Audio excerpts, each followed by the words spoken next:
You guys see the glow in the dark?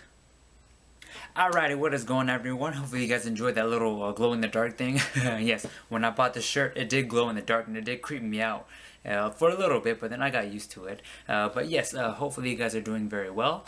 Hopefully school's not beating you guys up too much, and don't worry, it'll fly by so fast that you won't even notice it. But thank you so much again for watching this video, or I guess clicking on this video to watch it, and I pray that God blesses you through this message. And so today we will be with Joshua, and God's calling him to courage, because he's going to lead the Israelites now that Moses is not here. So before we dive into it, cue intro!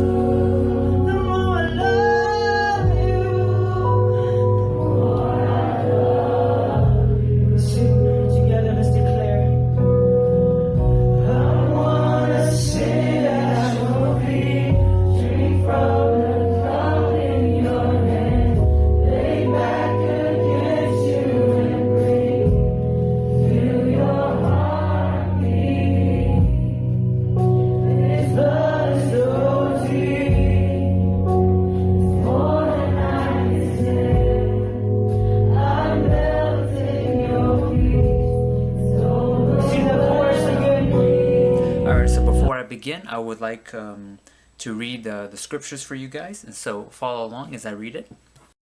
Joshua chapter 1, verse 6 through 9 says, "Be strong and courageous, for you shall give this people possession of the land which I swore to their fathers to give them. Only be strong and very courageous. Be careful to do according to all the law which Moses my servant commanded you. Do not turn from it to the right nor to the left, so that you may have success wherever you go. This book of the law shall not depart from your mouth, but you shall meditate on it day and night, so that you may be careful to do according to all that is written in it. For then you will make your way prosperous, and then you will have success. Have I not commanded you? Be strong and courageous. Do not tremble or be dismayed, for the Lord your God is with you wherever you go." Joshua chapter 3, verse 5 through 8 says, Joshua chapter 3, verse 14 through 17 says, "So when the people set out from their tents to cross the Jordan with the priests carrying the Ark of the Covenant before the people, and when those who carried the Ark came into the Jordan, the feet of the priests carrying the Ark were dipped in the edge of the water, for the Jordan overflows all its banks all the days of harvest. The waters which were flowing down from the above stood and rose up in one heap, and great distance away from Adam." Joshua chapter 3, verse 14 through 17 says, "So when the people set out from their tents to cross the Jordan with the priests carrying the Ark of the Covenant before the people, and when those who carried the Ark came into the Jordan, the feet of the priests carrying the Ark were dipped in the edge of the water, for the Jordan overflows all its banks all the days of harvest. The waters which were flowing down from the above stood and rose up in one heap, and great distance away from Adam, the city that is beside Zarethan, and those which were flowing down toward the sea of Arabah and the salt sea, were completely cut off, and the people crossed the opposite Jericho. And the priests who carried the Ark of the Covenant of the Lord stood firm on dry ground in the middle of the Jordan, while all Israel crossed over on dry ground, until all the nation had finished crossing the Jordan." In Joshua chapter 4, verse 20 to 24, it says, "Those 12 stones which they had taken from the Jordan, Joshua set up at Gilgal. He said to the sons of Israel, When your children ask their fathers in time to come, saying, What are these stones? Then you shall inform your children, saying, Israel crossed this Jordan on dry ground. For the Lord your God dried up the waters for the Jordan before you until you had crossed, just as the Lord your God had done to the Red Sea, which he dried up before us until we had crossed. That all the peoples of the earth may know that the hand of the Lord is mighty, so that you may fear the Lord your God forever." Alrighty, so amen to those passages of scriptures that we just read about Joshua and being God's call to him to be very courageous, and the acts that God has provided for them all. So as we dive deeper in, we will talk about it more. And so the first little section we read, which is Joshua chapter 1, verse 6 through 9, it actually talks about how God kept telling Joshua to be very strong and courageous. It's like, be strong and courageous, for I am with you wherever you go, and I will strengthen you. And so, with that one, God told Joshua 3 times. Here, for the first one, it's like, why did God tell Joshua to be strong and courageous so much? I mean, what was the purpose of being strong and courageous? Well, if you just look at the two words, well, it's like, what does strong mean? Well, it can mean a lot of things. It can mean, for example, power. It can mean strength or abilities. With courage, it's literal definition meaning it's to face an opposition with fear present. And so, of course, that they are going to face opposition. And of course, Joshua being the leader he's going to lead the entire Israelites. And so that's a big struggle on the, like, I guess just from a leader's perspective. And It's like maintaining the leader figure while also taking care of their needs. I mean, that's a big responsibility. And so for this one, Joshua's probably afraid of taking on this task that God had given him. But yet God still told him to be strong and courageous. What for? He told him 3 times. There are also 3 reasons why God told him to be strong and courageous so much. Well, number 1, like I said, he was going to lead the people of the Israelites. He was going to lead them to the promised land now, but then the promised land was already inhabited by people there.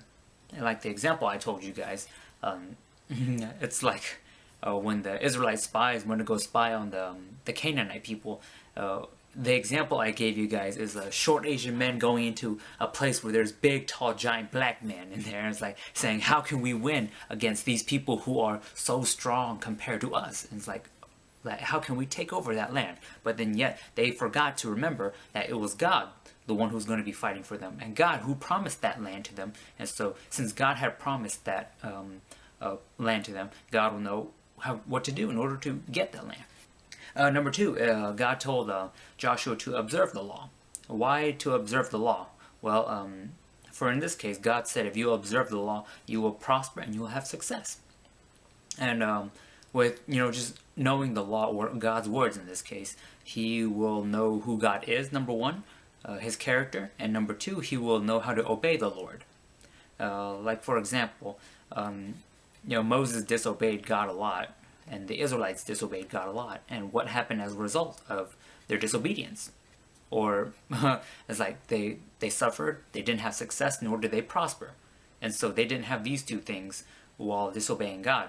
And so God told Joshua to obey him, well, I guess to keep the law so that he can know who God is, and so that he can obey him, so that he can prosper and succeed, in which the 2 things that the people of the Israelites didn't have, he will have by knowing God's word. Number 3, of course, I have given this one already. The last verse, it says, be strong and courageous, for the Lord your God is with you wherever you go. And so number 3, it's like an assurance to Joshua, saying that God will be with him wherever he goes, and that he brought him through everything back in the past, and he will continue to be with him now. And so moving on to chapter 3, verse 14 to 17, and here we see in the Bible that God told Joshua to take the Ark of the Covenant first and cross in the Jordan River, and then after that the people of the Israelites will cross afterward. And so in this case, I'm not sure about you guys, if you guys have ever crossed the river before, but in instances when I have, it's I never escaped not getting wet. And in this case, the Ark of the Covenant was the people of Israelites' most prized possession. That was like God with them through that. And so saying, why would we want to get our Ark of the Covenant wet like that? Or I guess, why would we let our most prized possession go first instead of us carrying it maybe over our heads or in a boat across? It's like, why would we let the priests bring that over? Why? Well, one thing. Remember when I said that the Ark of the Covenant was like God being right there with them? Well, that's pretty much it. God is there right with them in that one. And so I'm not sure about you guys as well. Whenever you guys play this game, pretty much like a very scary game or something, where it's like you're with a group of people. It's like you just know that something's bound to happen when you cross that corner, but then not all of you is scared to, I guess, take a peek or to take that risk, and then it by default it goes to the oldest one, or maybe the most bravest one, or something like that. It's like, oh, you go, and then they become your sacrificial lamb. But in this case, it's pretty much God doing that as well. It's like for in that game instance, we let the strongest or the bravest or the toughest go first. And in this case, God is like, I am the toughest, I am the strongest, and I will help you guys through it all like I did in the past. Let me go first. That was pretty much God's explanation for this. So after they decided to obey this command, it's like in the text it also says that they were on dry land. The water receded, or I guess stopped flowing, and they crossed the Jordan River on dry land. So in this instance of this passage of this scripture, it was God showing his power again. You know how he divided the Red Sea for the Israelites to cross and escape the Egyptians. He showed them that power again. He reminded the Israelites of his mightiness towards, his mightiness, his power, so that the people of Israelites, the Israelite people can have faith in him, to have trust in him.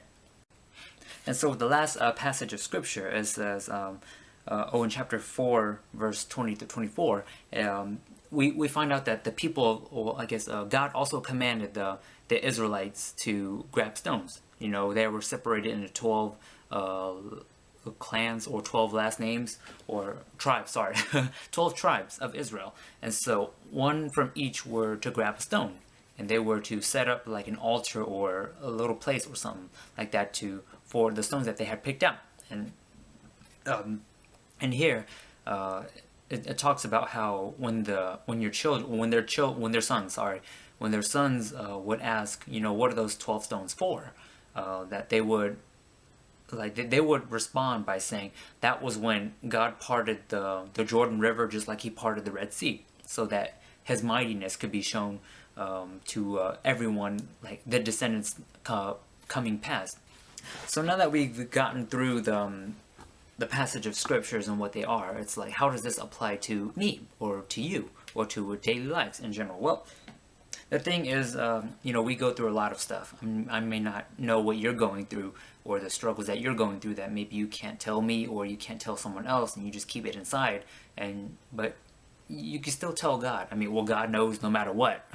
Even if you don't tell, he still knows. And so for that one, he knows, and he can help you through those struggles, just like he did with the Israelites, and a lot of things that went on back then in order to fulfill the promise that he had for them. And so, well, in life, it's like, yes, we will face a lot of opposition, but then to just not have faith in God, and to just quiver in fear and not face that opposition, it won't get us anywhere.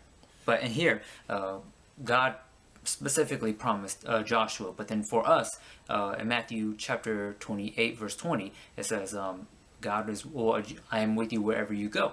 And that's what Jesus told us as well. And so that he will be with us no matter what. So he charged that to the disciples before they went out on their journey to proclaim the gospel, actually. Even though Jesus' physical body is not here with us, he is still here with us in spirit. And of course, the disciples, they faced a lot of opposition when they were going to preach the gospel, but then God's presence was still there, guiding them through every single struggle that they were in. And so if Jesus was there with them, he will surely be there with you. And so, and here it takes a lot of trust as well. It takes a lot of faith, but then rest assured, God, he never fails on his promises, and he will help you just like he helped the Israelite people back in the day. And so that was my message. Thank you so much for tuning in. I hope this message encouraged you to, you could say, empower you through your struggle. I know school is a struggle, so I pray for that for you guys as well. And just anything going on in life, I pray that you bring it to the Lord in prayer. Anyone, feel free to share it with anyone you trust, actually. And so, because we're all here for each other. And so I wish you the luck in school and in your life, and I will see you here next week. All right, God bless.